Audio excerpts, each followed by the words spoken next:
राजस्थान की खबरों के लिए चलते हैं न्यूज रूम, जहां मौजूद है मेरी सहयोगी मनुराज सक्सेना। स्वागत है आपका इस खास सेगमेंट में। और इस सेगमेंट में अपने दर्शकों को खबरें ही दिखाते हैं, लेकिन थोड़ा अलग अंदाज में, यूं कहें अखबारों के जरिए। तो चलिए आपको बताते हैं कौन से अखबार ने किस खबर को प्रमुखता दी है।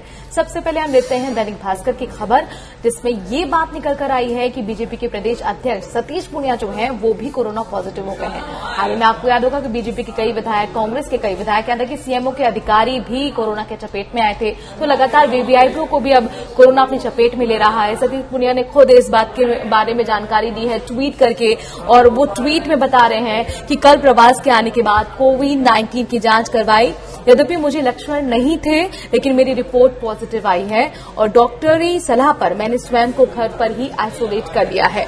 विगत दिनों में मेरे संपर्क में आए सभी व्यक्ति अपना परीक्षण करवा लें। सहयोग के लिए धन्यवाद। आपको बता दें कि सतीश पूनिया बुधवार को गए थे जोधपुर की यात्रा में। उस दौरान उन्होंने प्रेस कॉन्फ्रेंस भी की, कई पत्रकारों से मुलाकात हुई, कई बीजेपी के पदाधिकारियों से मुलाकात हुई। और जैसे ही ये खबर निकल कर आई गुरुवार को, जब वो वापस आए हैं जयपुर और जब उन्होंने टेस्ट कराया है, जब उनकी रिपोर्ट पॉजिटिव आई, जब ट्वीट उनका सामने आया, तो तमाम अधिकारियों में, तमाम बीजेपी के पदाधिकारियों में, तमाम पत्रकारों में खलबली मच गई है। और यही अब सबकी कोशिश है कि जल्द से जल्द अपना वो टेस्ट कराएं और ये वो सुनिश्चित करें कि वो पॉजिटिव हैं या फिर नहीं। जाहिर तौर पर इस वक्त ऐसा माहौल है कि हर कोई डरा हुआ है, लेकिन इन सब के बीच में आप लोगों को भी ध्यान रखना होगा, क्योंकि जाहिर तौर पर नौकरी के लिए आपको बाहर निकलना पड़ता है, जरूरी काम के लिए बाहर निकलना पड़ता है। तो लोगों के बीच में आप जो है किस तरह से सोशल डिस्टेंसिंग का पालन करें, मास्क लगाए रखें, ये आपको सावधानी बरतनी ही होगी। अब अगली खबर का रुख करते हैं, और ये खबर खासतौर से राजस्थान के युवाओं के लिए अच्छी खबर कही जा सकती है, जो कि जिस तरह से बेरोजगारी बढ़ी है हाल ही के दिनों में, तो युवाओं को रिझाने के लिए एक बड़ा फैसला राजस्थान की सरकार कर सकती है। 3 खुशखबरी अपने दर्शकों को हम बताते हैं। पहली खुशखबरी ये है कि राजस्थान सरकार ने ये तैयारी शुरू कर दी है कि राजस्थान के युवाओं को ही, उनके नागरिकों को ही राजस्थान की भर्तियों में नियुक्ति में प्राथमिकता मिले। सिर्फ उन्हीं प्रदेशवासियों को ही जो है प्राथमिकता पर परीक्षण किया जाए। इसके लिए बाकायदा कार्मिक विभाग को निर्देश दिया गया है कि जल्द से जल्द आप एक प्लान बनाइए। और यहां तक मुख्यमंत्री ने कहा है कि जब मध्य प्रदेश में ऐसा हो सकता है, आपको याद होगा मध्य प्रदेश में 20-25 दिन पहले की बात है कि वहां की सरकार ने बड़ा फैसला लिया। शिवराज सरकार ने कहा कि यहां पर 100% जो आरक्षण है वो स्थानीय नागरिकों को मिलेगा, और उसी तर्ज पर अब सरकार भी राजस्थान की इसी तरह की तैयारी करने में लगी हुई है। और दूसरी खुशखबरी अपने युवाओं को हम दे देते हैं।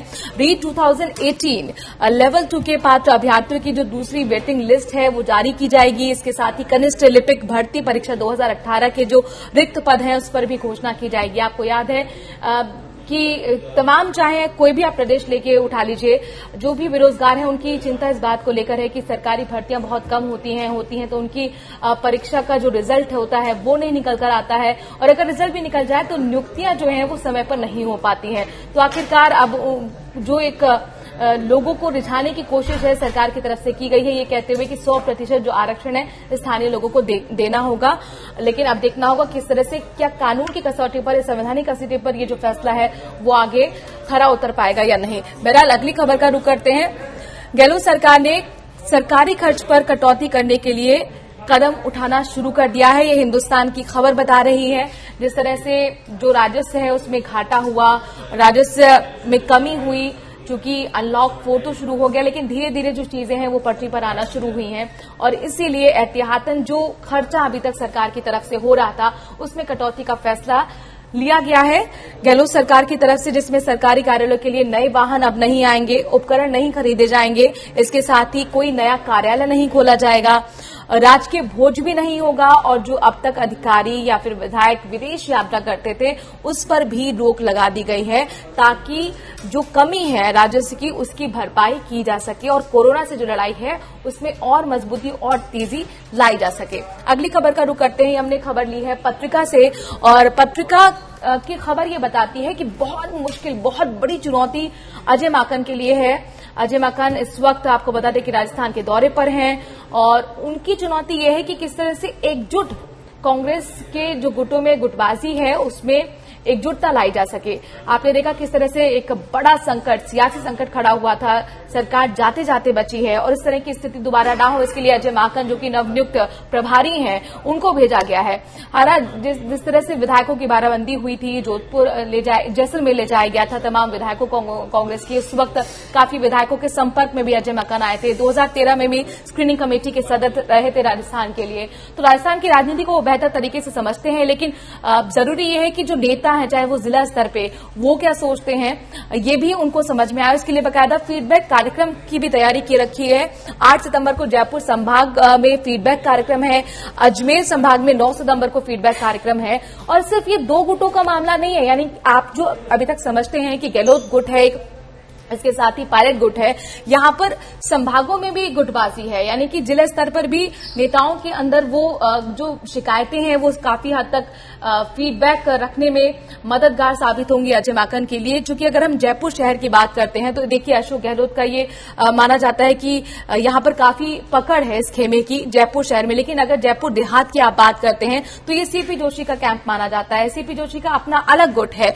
सीकर की अगर हम बात करते हैं तो सीकर में भी शेखावटी की राजनीति का गढ़ माना जाता है और वहां पर भी जिले में गुटबाजी चरम पर है। तो यहां संभाग से भी काफी हद तक जो शेखावट है या फिर सुरेश मोदी पायलट कैंप के मजबूत रणनीतिकार यहां से निकलते हैं, तो वो फीडबैक लेने में काफी मदद मिलेगी अजय माकन को। इसके साथ झुंझुनू की अगर हम बात करते हैं तो शेखावटी के झुंझुनू में भी गुटबाजी जो है वो काफी चरम पर रही है और दिग्गज जाट नेता रहे हैं शीशराम ओला के पुत्र और विधायक विजेंद्र, तो सचिन पायलट के मजबूत सिपा सलाहकार ये माने जाते हैं। इसके साथ ही दौसा, जैसे कि सभी जानते हैं, ये पायलट गुट का एक काफी मजबूत कब्जा यहां पर रहा है, पूरे परिवार का कब्जा रहा है।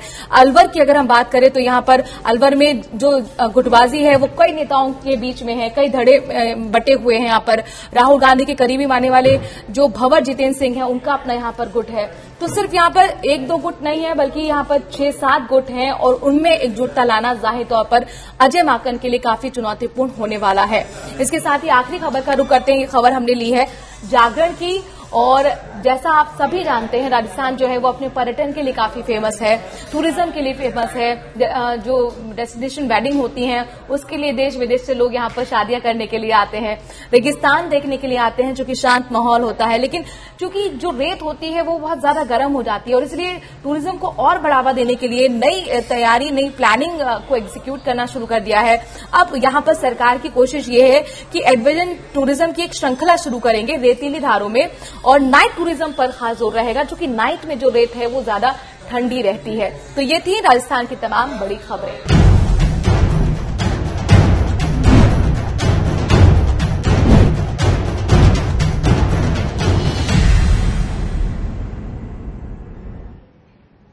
राजस्थान की खबरों के लिए चलते हैं न्यूज रूम, जहां मौजूद है मेरी सहयोगी मनुराज सक्सेना।